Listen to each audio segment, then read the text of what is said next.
بعد فأعوذ بالله من الشيطان الرجيم بسم الله الرحمن الرحيم سيقول السفهاء من الناس ما ولاهم عن قبلتهم التي كانوا عليها قل لله المشرق والمغرب يهدي من يشاء إلى صراط مستقيم وكذلك جعلناكم أمة وسطا لتكونوا شهداء على الناس ويكون الرسول عليكم شهيدا وما جعلنا القبلة التي كنت عليها إلا لنعلم من يتبع الرسول ممن ينقلب على عقبيه وإن كانت لكبيرة إلا على الذين هدى الله وما كان الله ليضيع إيمانكم إن الله بالناس لرؤوف رحيم.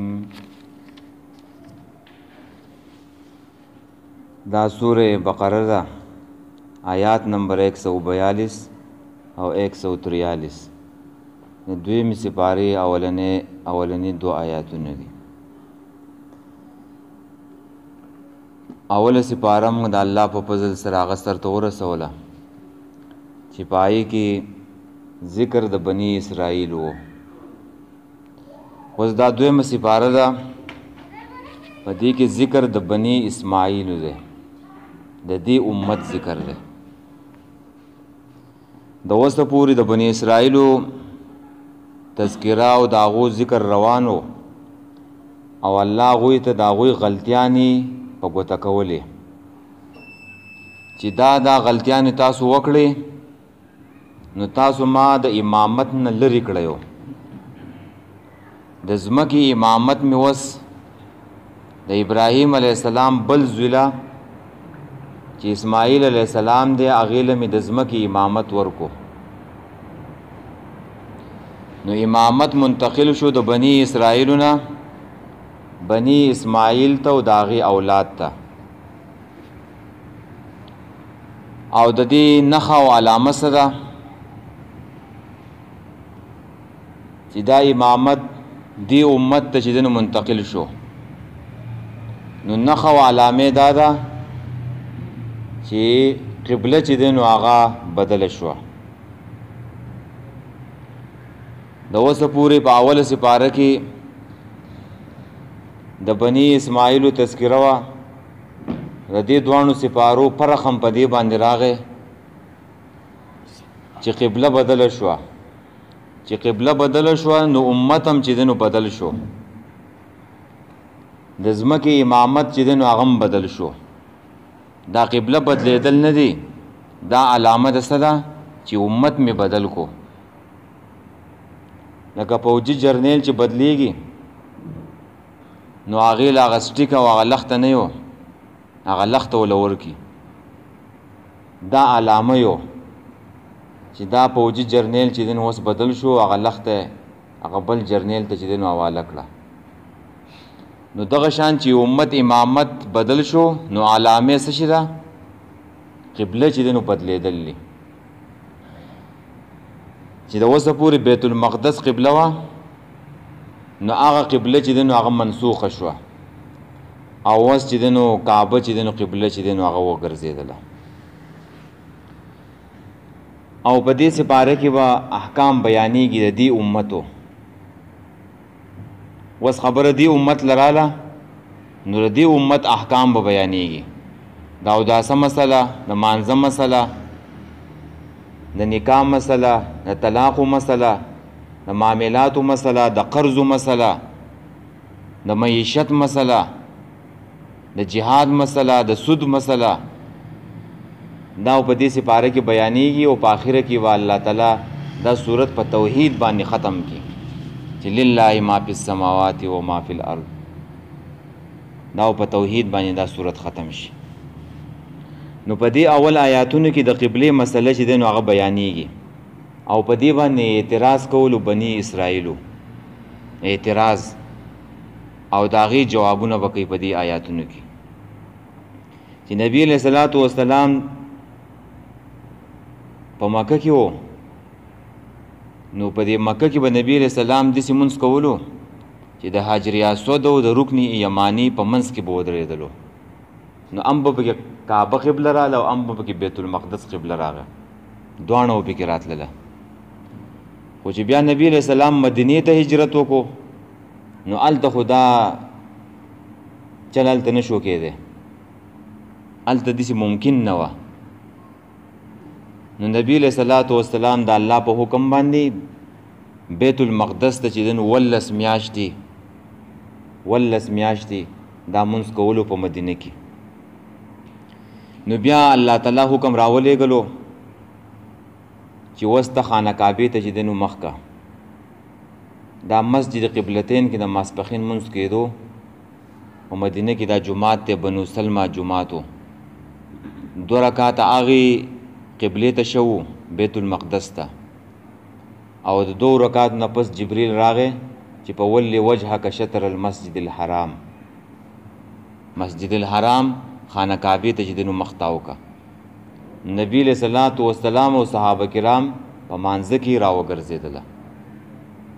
هغې جماعت ته چې ته چا لیدلی نو هغې ته مسجد قبلتین وی دا دواړه هغې طرف ته هم پکې محراب دی بیت المقدس ته او دی خانه کعبې ته هم په هغې کې محراب دی چې هغې ته بیت المقدس ویلی کېږي نو یهودیانو اعتراض کولو چې دی ولې دا قبله چې دی نو بدله کړه نو اوسه پورې خو دی بیت المقدس ته چې دی نو مونځ کولو دا قبله چې دی نو ولې پرېښودله زمون قبلې ته مونځ کولو نو دا قبله چې دی نو ولې پرېښودله او مشرکین هم په دې باندې اعتراض کولو چې دا ولې دی پیغمبر چې دی نو دا قبله چې دی نو ولې بدله کړله نو الله تعالی د دې هغې جواب کوي چې ولله المشرق والمغرب چې د الله دپاره مشرق دی او مغرب دی دې ته جواب حاکمانه ویو چې ته په هغې باندې که پوهېږي او که نه پوهېږي خو ته به د الله حکم منې که ستا په عقل کې راځي او که نه راځي خو ته به د الله تعالی حکم چې دی نو منې ته بنده یې بنده به د خپل آقا چې دی نو حکم مني که سړی مؤمن پاتې کېدل غواړي نو هغه به د الله تعالی حکم ته چې دی نو سرک دی البته که دیو داسې خبره کړې چې د دې څه حکمت و نو بیا هم صحیح خبره وه خو دیو اعتراض وکړو اعتراض چې دی ولې دا قبله چې دی نو بدله کړله نو الله تعالی د هغې څه کوي جواب ورکوي اولنی جواب څه دی چې قل لله المشرق والمغرب د الله دپاره مشرق دی او مغرب دی دویم جواب به ورکوي د دې اعتراض چې څنګه مې قبله بدله کړله او غوره قبله مې وګرځوله نو دغه شانتې کې امت بدل کو غوره امت مې چې دی نو هغه وګرځولو چې وکذلک جعلناکم امة وسطا دریم جواب به د هغې دا کوي چې په دې کې و پته ولګي چې څوک د پیغمبر حقیقي تابعداري کوي ځکه و مدینه کې به ډېر خلک د نبي علیه السلام سره په دې وجه ملګري شوي چې دا اوس زموږ قبلې ته مونځ کوي نو په دې کې به امتحان وشي د خلکو پته به ولګي چې څوک صحیح تابعداري چې دی نو هغه د پیغمبر کوي جواب یې دا دی الا لنعلم من یتبع الرسول چې موږ معلوم کړو چې څوک د پیغمبر چې دی نو تابعداري کوي څلورم جواب د هغې دا دی چې دا خانه کعبه مې قبله ځکه وګرځوله چې دا قبله د نبي علیه صلات وسلام خوښه وه د هغې جواب دا دی قد نرى تقلب وجهک فی السماء فلنولینک قبلة ترضاها نبی علیه السلام به بار بار اسمان ته کتله چې کله به د الله تعالی حکم راځي چې زه خانه کعبې ته چې دی نو مخ تاو کړمه خانه کعبه قبله د نبی علیه السلام خوښه وه او پنځم جواب دا دی چې الله یکون للناس علیکم حجه چې د خلکو دپاره څه دلیل چې دی نو پاتې نه شي ځکه په تورات او په انجیل کې خو دیو اهل کتاب لوستی و دا خبره چې آخرنی پیغمبر به قبله بدلیو نو که دا قبله بدله نه کی نو بیا و په دې باندې اعتراض کیږي چې دا خو آخرنی پیغمبر نه دی. نو هغه اعتراض او هغه حجت او دلیل هغه هم چې دی نو الله تعالی ختم کو. نو دا 15 جوابونه بدلته کیږي. ښه سیقول السفهاء زرد چې وبوای قمقلان بیوقوفان من الناس د خلقونه. د دې سفهاء نو بیوقوفان نه څوک مراد دي؟ یهودیان مراد دي. او د یهودیانو عام خلق نه، علما چې هغوی اعتراض کو چې دا خلق به اعتراض کوي نو الله تعالی مسلمانان مخکې خبر کړله د دشمن په سازش باندې چې نه پوهې شي. دی علماو ته الله تعالی سفهاء وویله چې ښکاره حکم موجود دی په تورات او په انجیل کې او ته بیا مې اعتراض کې نو دا سفاهت او قمقلتیا نه ده څه، نو غټ بیوقوفتوب دی چې ښکاره حکم موجودي او ته په هغې باندې اعتراض کې. نو دې ته الله تعالی څه وویله؟ بیوقوفان او قمقل. او دا طریقه د بني اسرائیلو ده او دا طریقه د ابلیس ده چې د الله د حکم په مقابله کې سړی خپل عقل چې دی نو چلیو. دا د ابلیس طریقه ده او د بني اسرائیلو چې ښه ورته پته ده حکم یو سړي ته معلوم دی. لکه اوس د الله حکم دی چې واقع مصلات منځ وکړو چې اوس یو سړی وایي په دې مانځه کې دا یې ولې ویلي چې منځ وکړو، د دې څه مقصد دی او په دې کې خپل عقل چلیو.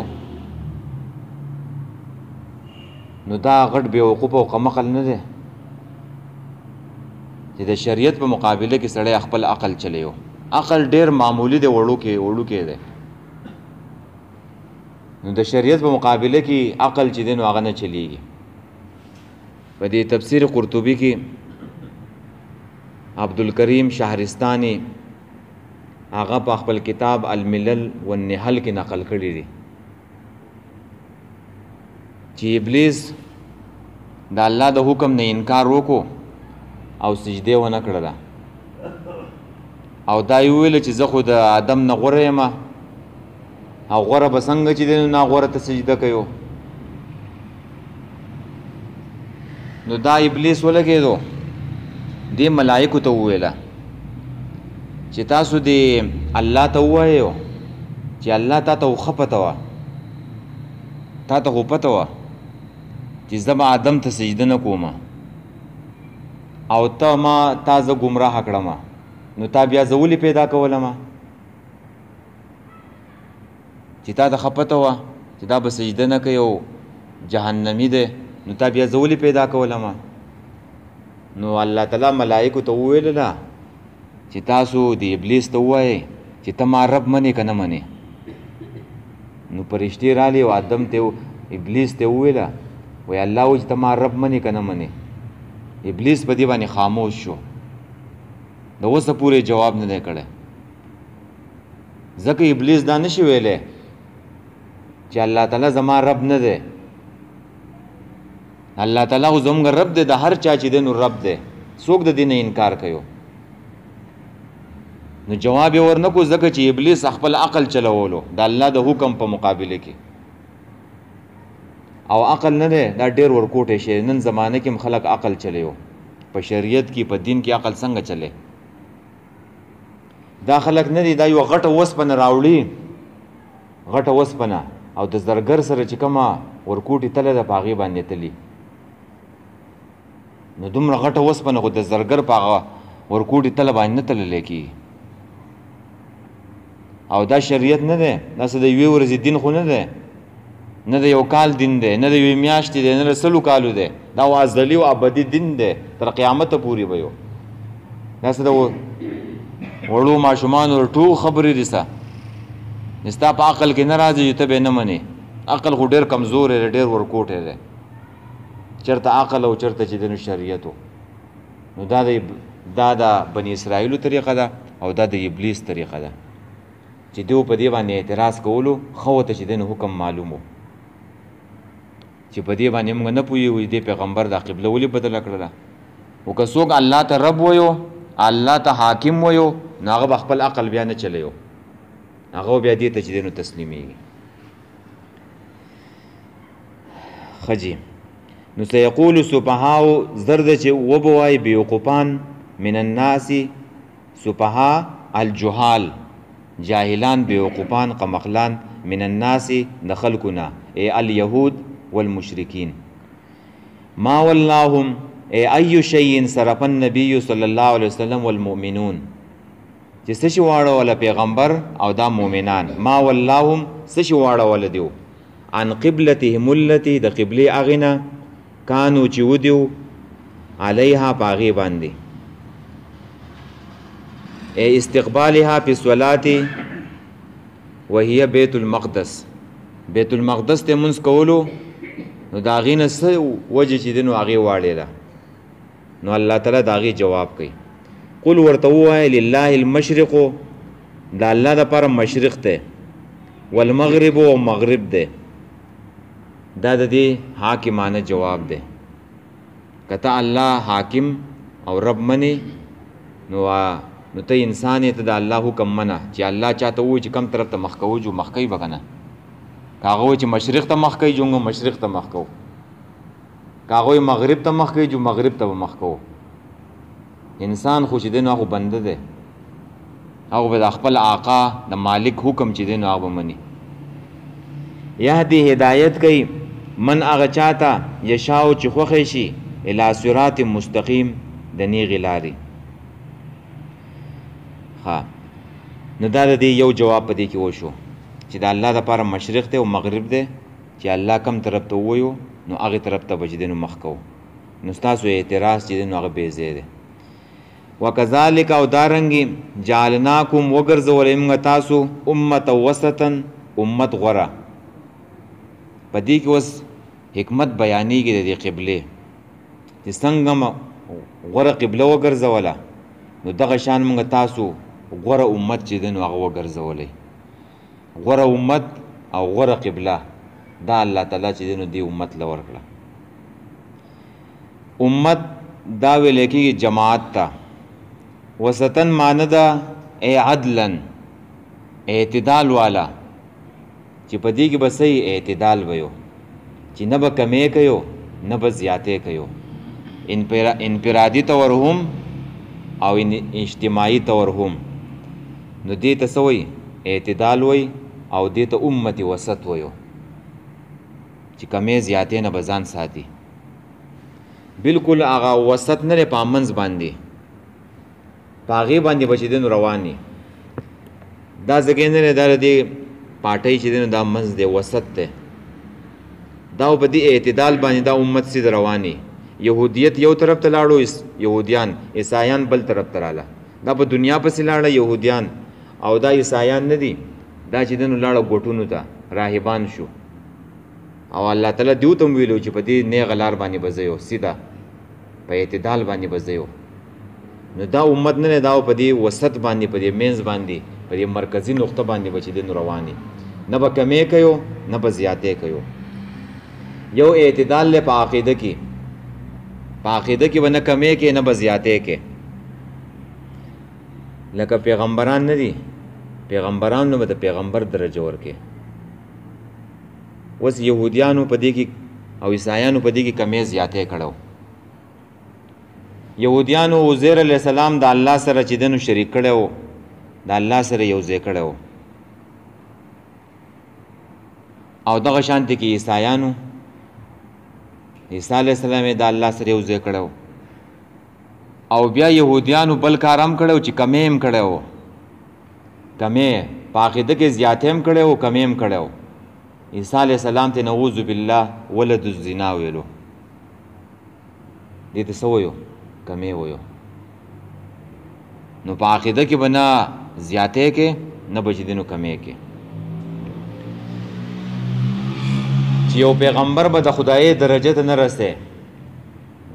دا زیاتې ده او نو پیغمبر دا خپل درجې نه چې دنو راښکته کې د يهوديانو په شان دي دا امت بر دینه چې دنو ځان ساتي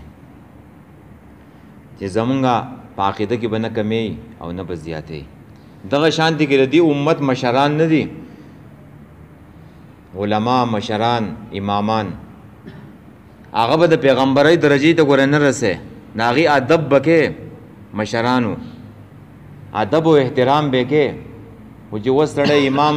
او استاد راوالی هغه د پیغمبر درجې ته ورسېو، نو دا یې څه وکړو په عقیده کې څه وکړو زیاتې یې وکړو. لکه ډېر خلک په دې امت کې دا کار کوي، که د پیغمبر خبره یې هغه وروستو کوي او د امام صاحب خبره چې دی نو هغه مخکې کوي، نو دا څه دی کمې زیاتې دی په عقیده کې. په دې کې به زیاتې او کمې نه کې په اعتدال باندې به یې. دویم اعتدال په عبادت کې دی او په بندګۍ کې دی، چې په بندګۍ کې او په عبادت کې به نه کمې کې او نه به زیاتې کې. څوک عبادت بندګي نه کوي نو دا بیخي کمې کوي، او چې څوک پکې زیاتې کوي نو هغه هم ټیک نه دی. ګوره د بخاري حدیث دی، 3 صحابه کرام راله بی بی عایشې له، د نبي علیه صلات وسلام عمل معلوم کو، نو هغوی وویل چې دا خو ډېر کم دی او دی خو د الله رسول لی الله تعالی سره معاف کړلی، نو موږ به د دې نه زیات عبادت کوو. نو یو پکې وویله وایي زه به ټوله شپه عبادت کوم، بل صحابي پکې وویله وایي زه به ټول عمر روجې نیسم، بل صحابي پکې وویله وایي زه به نکاح نه کوم. نبي علیه السلام خو کور نه و، بیا چې راغی د دې خبرو نه خبر شو،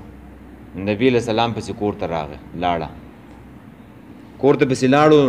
نو دیو ته وویله چې زه په تاسو کې د ټولو نه زیات د الله نه یریدونکی یم، زه د شپې خوب هم کوم او عبادت هم کوم، زه کله روژه نیسم کله بوزه کېږم، او زه نکاحونه چې دی نو هم کوم، او څوک چې زما د طریقې نه واوښتو زما طریقې پرېښودله نو هغه زمونه نه دی. فمن رغبان سنتي فلیس مني. نو دې صحابو کمې نه کولو، زیاتې کولو، نو د الله رسول څه کو منی کو. زموږ په دې دور کې خلک زیاتې ګورې نه کوي، په دې دور کې خلک کمې کوي په عبادت کې، سنت نه کوي که نه، سنت دا خلک نه کوي، وایي دا د الله د رسول طریقه نه ده سه، دا سنت موقت نه دي سه، دا ته چا ویل دا پرېږده، او تا په دین کې کمې کې چا ویل چې سنت مه کوئ، نو دا خلک څه کوي کمې کوي. زیاتې والا ګوره څوک نشته، ټول کمې واله دي، څوک عبادت او بندګي د سره نه کوي، او څوک چې کوي جو هغه پکې کمې کوي. نو ته به څه کې اعتدال، نه به کمې کې نه به چې دی نو زیاتې کې. بل اعتدال په معیشت کې دی، معیشت نه دی، نه به بخل کې او نه به اسراف کې، اعتدال به کې، میان روي به کې د منځ د لاره به چې دی نو نیسي، نه په معیشت کې اعتدال لخوا. نو امت وسطن، امت اعتدال والا، اعتدال والا امت. لتكونوا شهداء علی الناس، د دې لپاره چې شئ تاسو ګواهان علی الناس په خلکو باندې، ويكون الرسول او شي رسول علیکم شهیدا په تاسو باندې ګواه. د دې څه مقصد دی؟ یو ګواهی په دنیا کې ده او یو ګواهی چې دی په آخرت کې ده. صحیح حدیث کې راځي چې نوح علیه السلام به د قیامت په ورځ باندې الله راوبولي، الله تعالی به ورته وایي چې تا دعوت خپل امت ته صحیح رسولی و، دی وایي چې آو. د ده د امت نه به تپوس وشي چې تاسو ته څوک یېرونکی او څوک پیغمبر او رسول درغلی و که نه و، نو امت به انکار وکړي چې موږ ته هېڅ څوک نه و راغلی. نوح علیه السلام، الله تعالی به نوح علیه السلام ته وایي چې ستا دپاره به څوک ګواهي کوي. نوح علیه السلام به ووایو چې دا امت به ګواهي کوي چې نوح علیه السلام پلانکي قوم ته پیغمبر تللی و، 9.5 کاله ورته تبلیغ کړی او دې قوم چې دی نو نه ومنو دی. نبي علیه السلام به راشي گواهی به وکړي چې دې امت چې دی نو ټیک وویله. بیا به الله تعالی دې امت نه تپوس وکړي چې تاسو خو د نوح علیه السلام په زمانه کې نه وئ، نو دا خبره څنګه کوئ؟ نو دا امت به ورته ووایي چې موږ ته کتاب راغلی و، موږ ته رسول راغلی و، په هغه کتاب کې موږ قصص د پیغمبرانو چې دی نو موږ ته شو، موږ ته بیان د هغې شوی و. نو دا امت به څه کوي؟ ګواهي به کوي. نو دا امت دا ګواهي وله چې الله تعالی ورکړله، دا امت چې دی نو غوره شو که نه؟ بل چاته چې دی نو دا نه د ګواهۍ دا الله تعالی نه دی ورکړی، دې امت لی ورکړی دی. دا په دې وجه چې دا غوره امت دی. نو دا ګواهي په قیامت کې کېږي. په دنیا کې ګواهي څه ده چې دا امت به کوي. صحیح بخاری صحیح مسلم کې د انس رضی الله تعالی عنہ حدیث دی چې یوه جنازه تیره شوه د نبی علیہ السلام په خوا کې. خلکو د هغې ښه صفت بیان کو. نبی علیہ السلام ویله وجبت. بیا څه وخت پس چې دی نو بیا بله جنازه چې دی نو هغه تیره شوله. نبی علیہ السلام بیا وویله وجب. خلکو د هغې ښه صفت بیان نه کو، وایي ډېر ناکاره سړی و، بد سړی و. نبی علیہ السلام بیا وویله وجبت. عمر رضی الله تعالی عنہ نبی علیہ السلام ته وایي چې ما وجبت یا رسول الله، ای د الله رسول دی وجبت څه مقصد دی، څه مطلب دی؟ نو د الله رسول ته وفرمایله چې د دې یو ښه صفت هم وکړو، د دې یو سړي نو د دې لپاره جنت چې دی نو واجب شو، او د دې بل صفت هم چې دی نو ناکاره صفت بیان کو چې غلط سړی و، د دې سړي لپاره اور او جهنم چې دی نو واجب شو.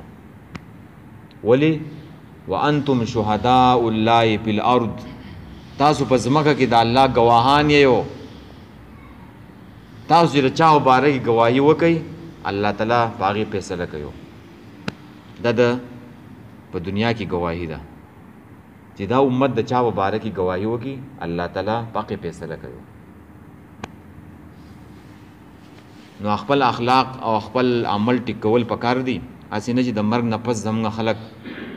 بد صفت بیانوي، نو بیا به زموږ په باره کې غلطه ګواهي ځي که به نه ځي؟ دا مؤمنانو بیا زموږ په باره کې ګواهي څنګه ورکوي؟ نو خپل عمل ټیک کول پکار دی. ښه که ستا په باره کې څنګه ګواهي وشوه، هغه به چې دی نو ورڅه کېږي. او بل په دې کې درېیمه معنی چې دی نو هغه دا کړله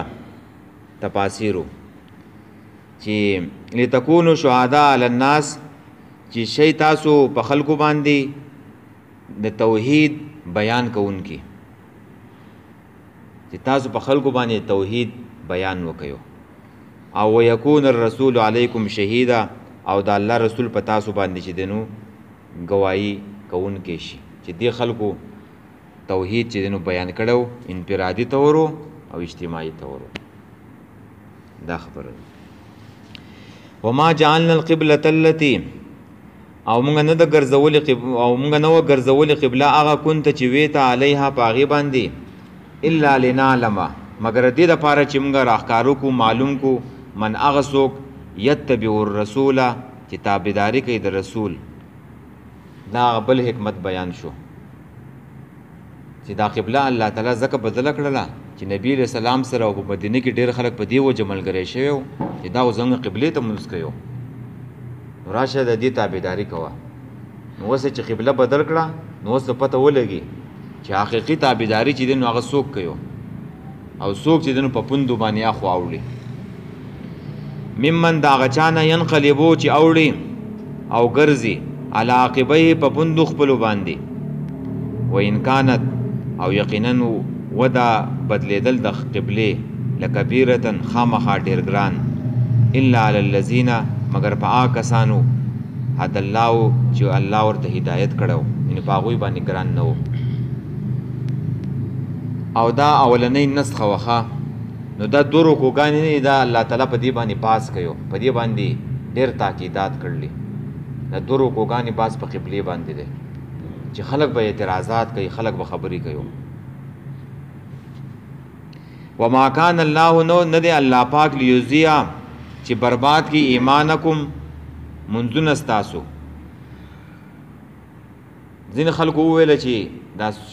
18 میاشتې خلکو بیت المقدس ته منځ کړی دی نو هغه برباد شو که. نو الله تعالی د هغې جواب وکړو چې دا ستاسو منځونه چې بیت المقدس ته م کړلي دا نه دي برباد شوي. دا خو مخکې چې تاسو بیت المقدس ته کوله هم د الله حکم و، اوس چې خانه کعبې ته کوئ جو هم د الله تعالی حکم دی، دا نه دي برباد. ان الله بېشک الله تعالی بالناس په خلکو باندې د رؤوف الرحیم شفقت کوونکې مهربان دی. بس دی دا 2 آیاتونه.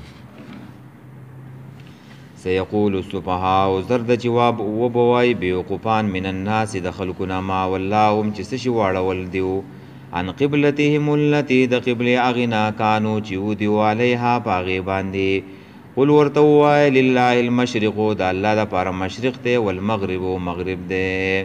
یهدی هدایت کوي من هغه چاته یشاء چې وغواړي لا صراط مستقیم د نیغې لارې.